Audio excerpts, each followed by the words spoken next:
Hello everyone.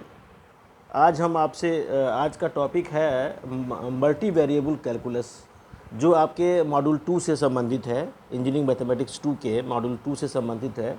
इसका नाम है multi variable calculus. Multi variable calculus 1। Actually multi variable calculus 1 आपको पढ़ना है। आप जानते हैं कि AK2 के सिलेबस में मैथमेटिक्स 2 को 5 यूनिट में भी बांटा गया है, और उसमें से ये आपका यूनिट 2 पढ़ना है, यानी कि मल्टी वेरिएबल कैलकुलस 2 आपका नाम इसका रख लीजिए। इसका 2 है, जो कि आपके मॉड्यूल 2 में ये दिया गया है।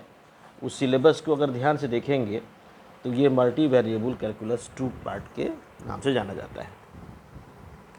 इसमें आपको बेसिकली ये बात हम इसलिए कर रहे हैं क्योंकि आपके एग्ज़ामिनेशन भी नज़दीक हैं, और ये वीडियो लेक्चर हम बना के आपको प्रोवाइड कर रहे हैं, ख़ास करके क्योंकि ऑफलाइन क्लासेस हैं, नहीं चल रहे हैं, ऑनलाइन क्लासेस चल रहे हैं, जिससे कि इस तरह के वीडियो बनाने से आपको बेनिफिट मिले और आप इस वीडियो को घर पर ही बैठ के देखें, और इस कोरोना पेंडेमिक में आप अपने घर से ही अपनी पढ़ाई की जारी रखें। अब बात आती है कि भाई मल्टी वेरिएबल कैलकुलस 2 के कंटेंट्स क्या क्या हैं इसके सिलेबस में, ये आपको मैं थोड़ा सा बता देता हूँ। एक्चुअली क्या है कि ये सारा जिसके जो कंटेंट्स है वो इंटीग्रेशन से संबंधित हैं। आपने पहले से आपको जानते होंगे कि इंटीग्रल्स पढ़े हैं, आप डेफिनेट इंटीग्रल पढ़े हैं। तो डेफिनेट इंटीग्रल में आपने जो चीज़ें पढ़ी हैं उससे थोड़ा सा आपको डिफरेंट चीज़ें पढ़ाई जाएंगी। कुछ स्पेशल फंक्शंस भी पढ़ाए जाएंगे, जैसे कि आपको बीटा फंक्शन, गामा फंक्शंस, और इंटीग्रल, डेफिनेट इंटीग्रल के ही इम्प्रॉपर इंटीग्रल, प्रॉपर इंटीग्रल, माने कोई भी डेफिनेट इंटीग्रल प्रॉपर इंटीग्रल कब होगा, इम्प्रॉपर इंटीग्रल कब होगा, इसके बारे में भी जानकारी प्राप्त करेंगे हम लोग। एक्चुअली बेसिकली ये आपका तो इम्प्रॉपर इंटीग्रल ही आपके सिलेबस में कंटेंट्स में है। कुछ और भी स्पेशल इंटीग्रल्स हैं, जिसका नाम है आपका डिरिचलेट इंटीग्रल है। फिर एप्लीकेशन ऑफ डेफिनेट इंटीग्रल्स भी पढ़ाने हैं आपको, जैसे कि how to find the surface area, volume, ये सब भी आपको इस कंटेंट्स में आते हैं। तो सच पूछिए तो ये आपका जो मल्टी वेरिएबल कैलकुलस 2 जो आपके नाम से सिलेबस है, इसमें आपका टोटल आपको पढ़ना है इंटीग्रेशन से संबंधित। तो ये थोड़ा सा आपको मैं बेसिक चीज़ें थोड़ा सा बताना चाहता हूँ मैं। जैसे कि आपने देखा होगा कि आपने पढ़ा होगा कि इंटरवल्स के बारे में जानते होंगे आप। इंटरवल्स के बारे में जानते होंगे, जैसे कि एक ऐसे लिखा जाता है, ओपन इंटरवल कहा जाता है A B. It is open interval A B, इसको बोला जाता है open interval A B. Interval A B बोला जाता है, ओपन इंटरवल कहलाता है। और ये अगर इसी को स्क्वायर ब्रैकेट में लिख दें ए और बी, तो ऐसे बोलते हैं इसको क्लोज इंटरवल। क्लोज इंटरवल कहते हैं इसको। और साथ में ये भी बात बता दें आपको कि इसका मतलब क्या होता है। एक्चुअली होता क्या है कि ओपन इंटरवल ए बी का मतलब होता है कि ये set of all points lies between A and B. A और बी के बीच के सारे पॉइंट्स होते हैं, एक्सक्लूडिंग ए एंड बी। अब बात आती है भाई कि ए और बी के बीच के सारे पॉइंट्स हैं, तो क्या ए भी इंक्लूड होगा, बी भी इंक्लूड होगा? तो excluding A and B, A और बी को छोड़ के। लेकिन अगर यही हम क्लोज इंटरवल की बात करें हम ए बी की, तो ये हो जाता है set of all the points lies between A and B including A and B. इसमें इंक्लूडिंग ए एंड बी हो जाता है। अब हम बात करते हैं इसकी लेंथ की बात करें, तो लेंथ जो है, लेंथ ऑफ इंटरवल जो होगा वो हो जाएगा आपका b माइनस ए। अगर ए बी है तो ये आपका b माइनस ए है। तो ये लेंथ ऑफ इंटरवल की बात करेंगे। तो ये अगर हम बात करते हैं कि किसी भी कोई भी आपका फाइनाइट इंटरवल है या इनफाइनाइट इंटरवल की बात करते हैं, तो अगर फाइनाइट इंटरवल है, फाइनाइट इंटरवल की बात करें हम, finite interval means length of the interval is finite. अगर लेंथ फाइनाइट है तो वो फाइनाइट इंटरवल होगा। और इनफाइनाइट का मतलब क्या हुआ? इनफाइनाइट का मतलब हो गया कि इसकी लेंथ इनफाइनाइट हो, नॉट फाइनाइट हो। Infinite interval means length of the interval is not finite। अब जैसे हम यहाँ पर लिख दें लाइक हम 1 2 लिख दें, -1 0 लिख दें, है नहीं, -5 +5 लिख दें, तो ये आपके एग्जाम्पल्स के तौर पर होंगे। और यहाँ लिख दें 0 माइनस इन्फिनिटी लिख दें और यहाँ पर 0 लिख दें, फिर 1 लिख लें, इन्फिनिटिव लिख दें, तो ये इन्फिनिट माइनस इन्फिनिटिव से प्लस इन्फिनिटिव लिख लें, तो ये सब के सब कहलाते हैं आपको इनफाइनाइट इंटरवल्स। बहरहाल ये जानने के बाद से अब हम बात आती है कि कुछ फंक्शन अगर है तो कैसे बाउंडेड फंक्शन क्या होता है, इन बाउंडेड फंक्शन का क्या मतलब होता है। जैसे मान लीजिए हम आप थोड़ा सा ये डेफिनेशन हम बताएंगे क्योंकि हम ये सब शब्दों का इस्तेमाल करेंगे। बाउंडेड फंक्शन का क्या तात्पर्य है, what is the meaning of bounded function. कोई भी फंक्शन मान लीजिए हम ले लेते हैं, मान लीजिए कि कोई भी फंक्शन f(x) है, is defined in close interval A B. That is हम ये कह लें कि यह एक फंक्शन है जो क्लोज इंटरवल ए बी से आपका आर में ये डिफाइंड है। तो अब हम ये बात करते हैं कि इसके बाउंडेड होने के क्या मतलब है। Then this function f(x) is said to be bounded function।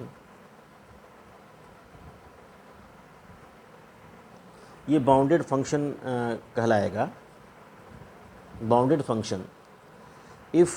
अब क्या क्या होगा, अगर कोई भी आपका रियल नंबर कहीं से मिल जाए, कोई भी रियल नंबर, इफ़ देयर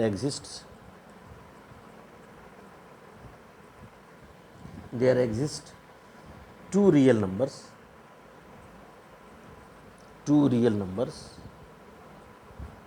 एक हो जाएगा m और दूसरा n, capital M, small m जो है लेस देन आपका कैपिटल em हो, such that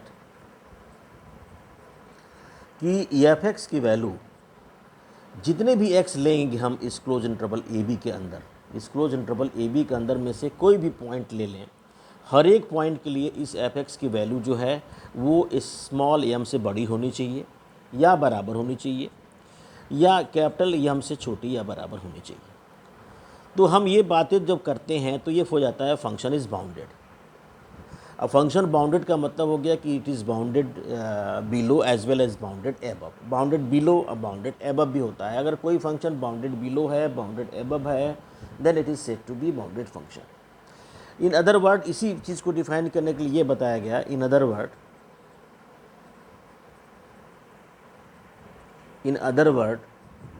f from AB to R is said to be bounded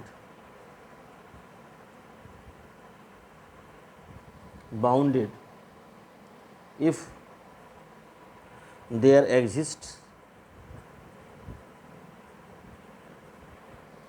a positive real number, of course, positive real number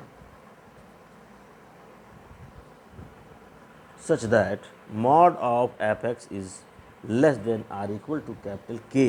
real number K हम यहाँ ले लेते हैं, K such that f(x) mod of f(x) is less than or equal to K for all x element of close interval AB।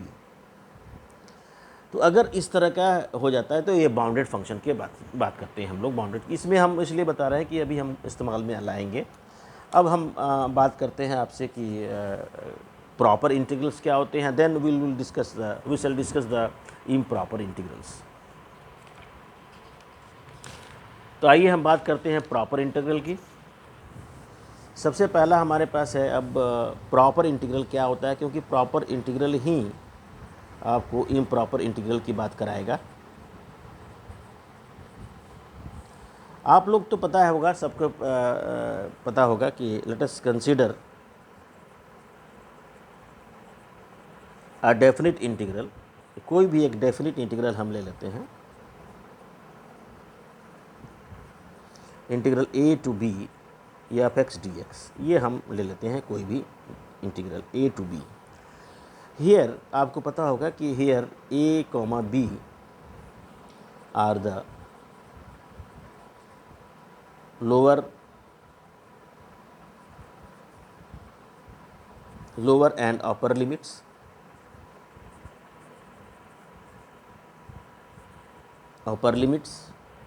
And F X जो कहलाता है, F X is integrand, F X जो कहलाता है वो integrand कहलाता है। ये ए और बी कहलाता है आपका lower limit and upper limit. It is well known, ये आपने इंटरमीडिएट क्लासेस में पढ़ा भी होगा। एक्चुअली हम ये बात करें कि this is definite integral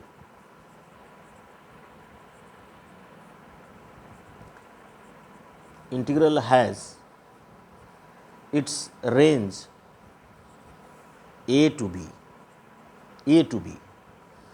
b इसका रेंज है, हम ये बात कर सकते हैं। या हम ये भी कह सकते हैं कि ये आपका क्लोज इंटरवल ए बी हम बात कर सकते हैं। ये आपका ए टू बी कर लीजिए या एक क्लोज इंटरवल ए बी कह सकते हैं हम।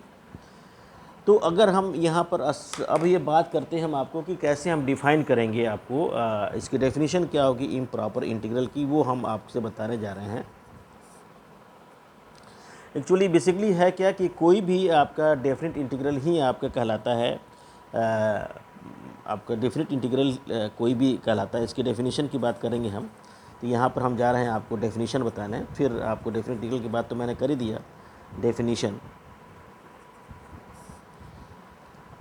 की बात करेंगे हम। तो डेफिनेशन में ये बताया गया कि कोई भी डेफिनेट इंटीग्रल हो, एनी डेफिनेट इंटीग्रल, वो प्रॉपर इंटीग्रल कहा जा सकता है, लेकिन कुछ शर्त का पालन कर ले अगर हो।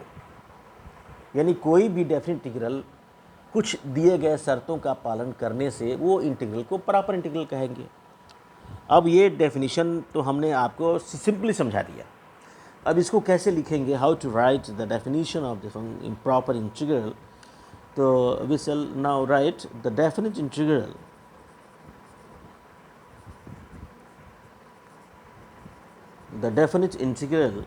integral a to b f x dx is said to be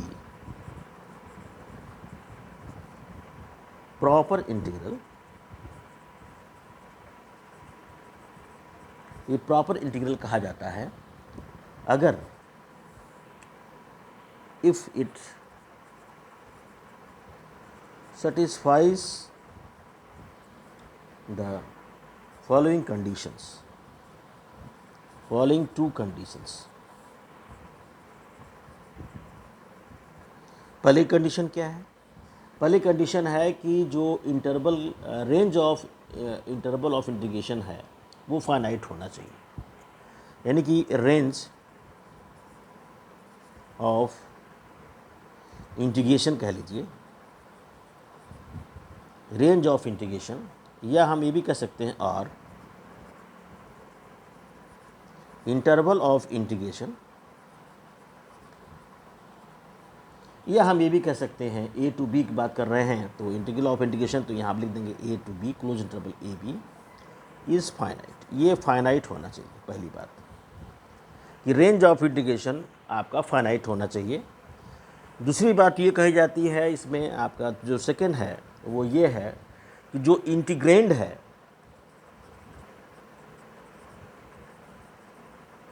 the integrand F x, जिसका इंटीग्रेशन होना होता है, जो इंटीग्रेशन एफ एक्स, ये आपका एफ एक्स है, ये बाउंडेड होना चाहिए। Is bounded in close interval A B, bounded in close interval A B का मतलब ये हुआ, इसका ये मतलब हुआ दैट इज़ कि mod of f x should be less than or equal to K for all x element of close interval A B. ये इसका मतलब है। तो अगर ये दो शर्तें का पालन कर ले तो कोई भी डेफिनेट इंटीग्रल वो आपका प्रॉपर इंटीग्रल हो जाएगा। ये आपको मैंने बता दिया प्रॉपर इंटीग्रल के बारे में। बहुत सारे एग्जांपल्स हैं आपके जीवन में। जैसे आपको कह दें हम, फॉर एग्ज़ाम्पल हम ये कह दें इंटीग्रल 1 से 2 और एक्स डी एक्स ये कर लें। तो ये आपका हो गया प्रॉपर इंटीग्रल 0 से 2, और यहाँ कर लें हम x square plus 2x plus 5 ये कर लें।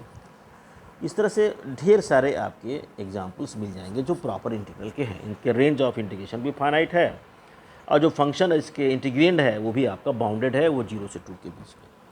यानी किसी भी पॉजिटिव नंबर से, कोई रियल नंबर है जिसके लिए इसकी वैल्यू को, इस फंक्शन की वैल्यू को छोटी कर सकते हैं, उससे छोटी नहीं हो सकती है, और कोई रियल नंबर ऐसा मिल सकता है जिससे कि इसकी वैल्यू बड़ी, उससे बड़ी नहीं हो सकती, उससे छोटी ही होगी।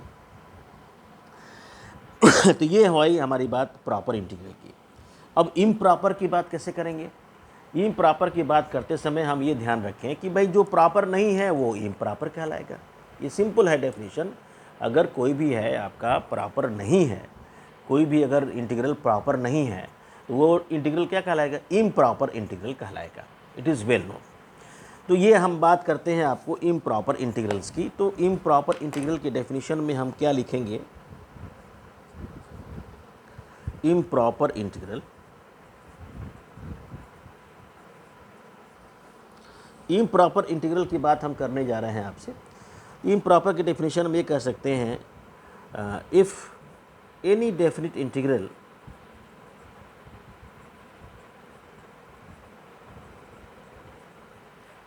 Integral a to b f of dx is not proper integral,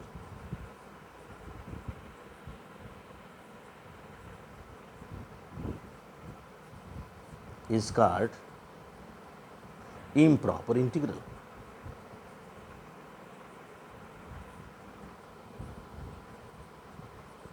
ये बात कही गई। अब कोई भी डेफिनिट इंटीग्रल प्रॉपर इंटीग्रल नहीं होने का क्या चांसेस है? भाई हमारे पास दो ही तो कंडीशन है। अगर कोई भी प्रॉपर इंटीग्रल है, वो इम्प्रॉपर इंटीग्रल कब हो जाता है? जब वो आपका प्रॉपर इंटीग्रल नहीं है। लेकिन प्रॉपर इंटीग्रल होने की जो दो शर्तों का पालन होना चाहिए, एक तो आपका रेंज ऑफ इंटीग्रेशन वो फाइनाइट होना चाहिए, दूसरा जो है इंटीग्रेंड है आपका वो इनफाइनाइट बाउंडेड होना चाहिए। जो इंटीग्रेंड है आपका वो बाउंडेड होना चाहिए। ये दो बातों का पालन हो जाए। अगर उनमें से कोई एक, जैसे मान लीजिए पहला नहीं होता है, शर्त पहला, कोई डेफिनिट इंटीग्रल है जिसका रेंज आपका फाइनाइट नहीं होता है, तो इम्प्रॉपर हो जाएगा। मान लीजिए कोई भी डेफिनिट इंटीग्रल है, उसका रेंज फाइनाइट तो है, लेकिन वो फंक्शन जो है उस रेंज के अंदर बाउंडेड नहीं होता है, तो भी आपका हो जाएगा वो इम्प्रॉपर इंटीग्रल। फिर ये भी हो सकता है कि भाई न तो वो उसका रेंज फाइनाइट हो और ना ही वो फंक्शन, ये जो इंटीग्रेंड है वो बाउंडेड हो। तो ऐसे में दोनों कंडीशन फॉलो नहीं की, इसका मतलब है कि वो प्रॉपर इंटीग्रल नहीं होगा, और इसका ये मतलब निकलता है कि वो इम्प्रॉपर इंटीग्रल होगा। यानी सच पूछिए तो हम इम्प्रॉपर इंटीग्रल की बात करने से पहले हम तीन बातों को ध्यान देंगे। वो ध्यान ये देंगे कि जो पहली कंडीशन होल्ड न करे, तो कोई प्रॉपर इंटीग्रल जो फर्स्ट कंडीशन को होल्ड न करे वो इम्प्रॉपर है। कोई प्रॉपर इंटीग्रल जो कोई डेफिनेट इंटीग्रल जो सेकंड कंडीशन को होल्ड न करे, वो आ जाएगा आपका इम्प्रॉपर इंटीग्रल। कोई आपका डेफिनेट इंटीग्रल जो फर्स्ट और सेकंड दोनों को होल्ड न करे, तो भी आपका हो जाएगा इम्प्रॉपर। तो ये बात हम करने जा रहे हैं। तो डेफिनेशन में हम ये कह सकते हैं, इसकी डेफिनेशन की बात जब हम करेंगे तो ये तीनों बातें करनी पड़ेंगी। जैसे मान लीजिए हम यहाँ डेफिनेशन जा रहे हैं लिखने, the definite integral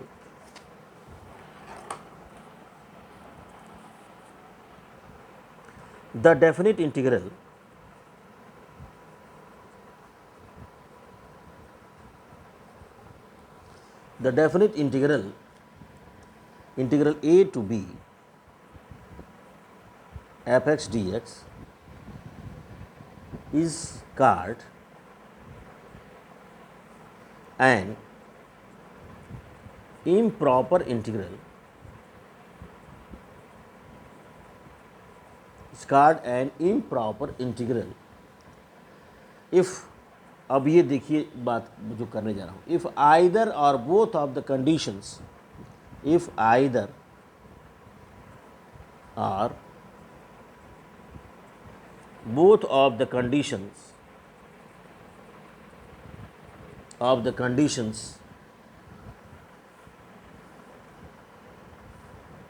given by, पहला given by the given in the definition of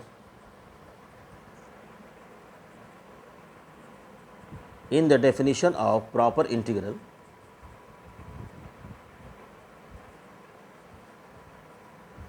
is are not satisfied.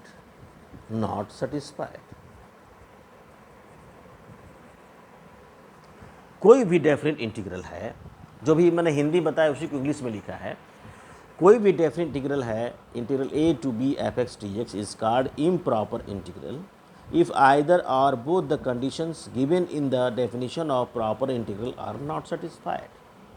ये हम अपनी बात आपसे बताएं। इसका ये मतलब निकलता है, दैट मीन्स, अब ये बात कही जाए कि integral a to b f(x) dx is an improper integral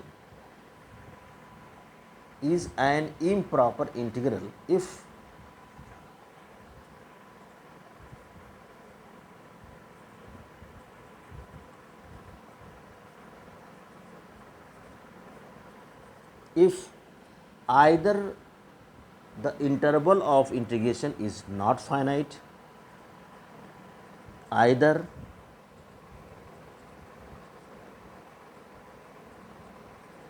the interval of integration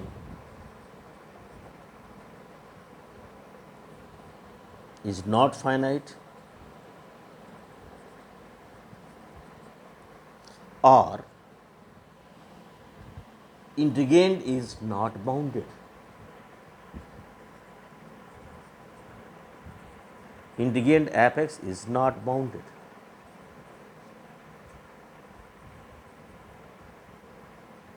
in close interval A B.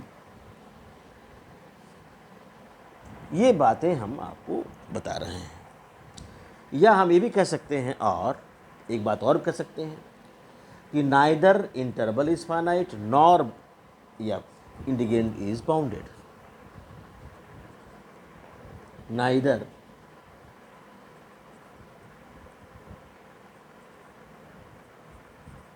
interval of integration is finite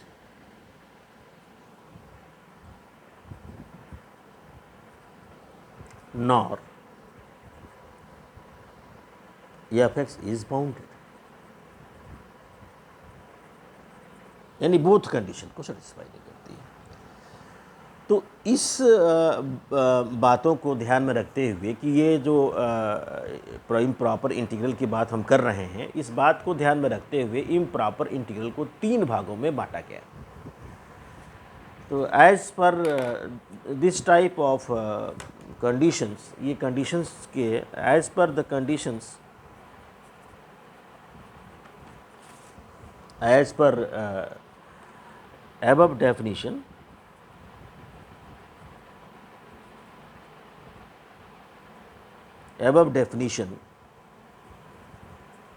the improper integral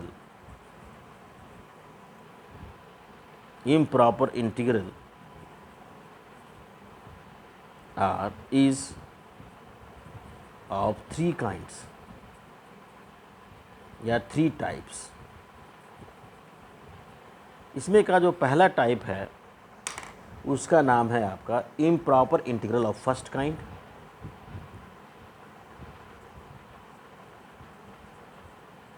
improper integral of first kind, और दूसरा है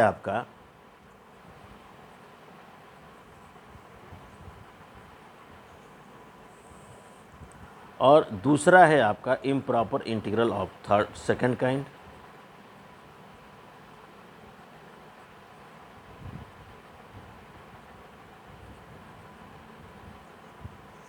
और तीसरा है आपका improper integral of third kind.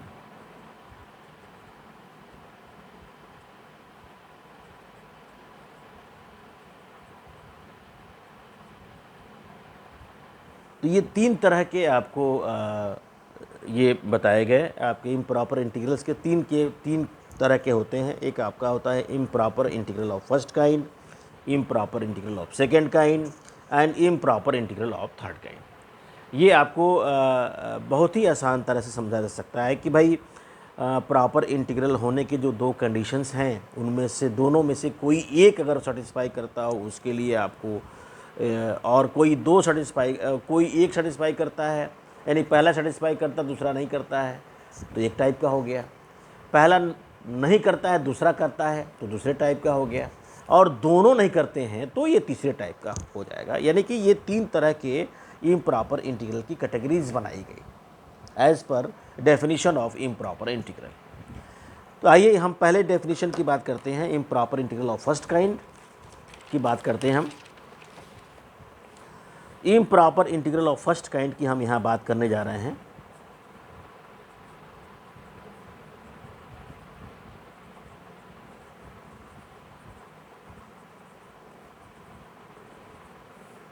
Improper integral of first kind की जब बात करेंगे हम तो ये बात आती है भाई कि कौन वाला है ये, यानी कि अगर कोई भी शर्त हमारा दो ही है, या तो पहला सेटिस्फाई करे दूसरा ना करे, दूसरा सेटिस्फाई करे पहला ना करे, या दोनों सेटिस्फाई ना करे, तो भाई ये कैसे हम इसके बारे में बताएंगे। तो ये कहा गया, इसके डेफिनेशन में ये कहा गया कि the definite integral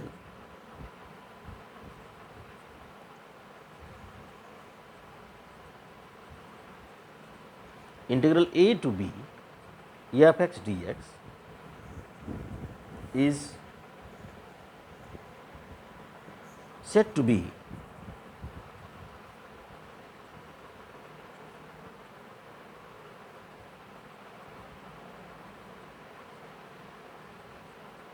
improper integral of first kind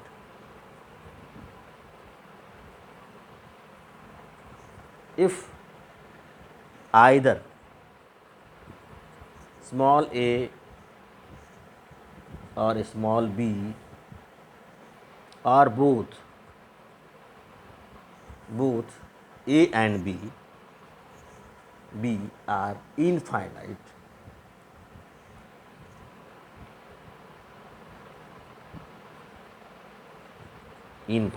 that is range of interval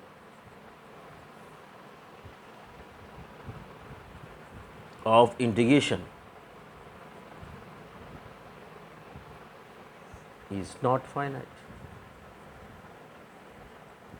ये नॉट फाइनाइट हो।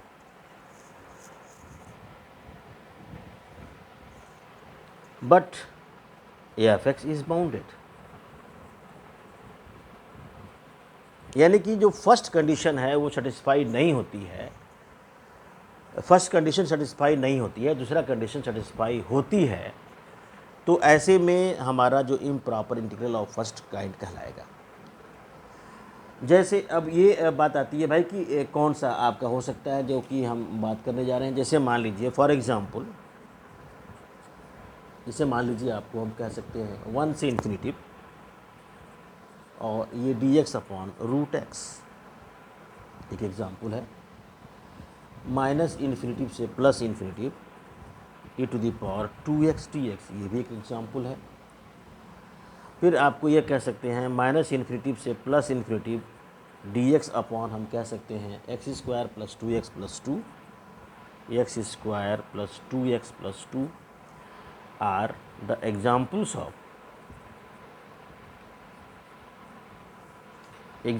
Of improper integral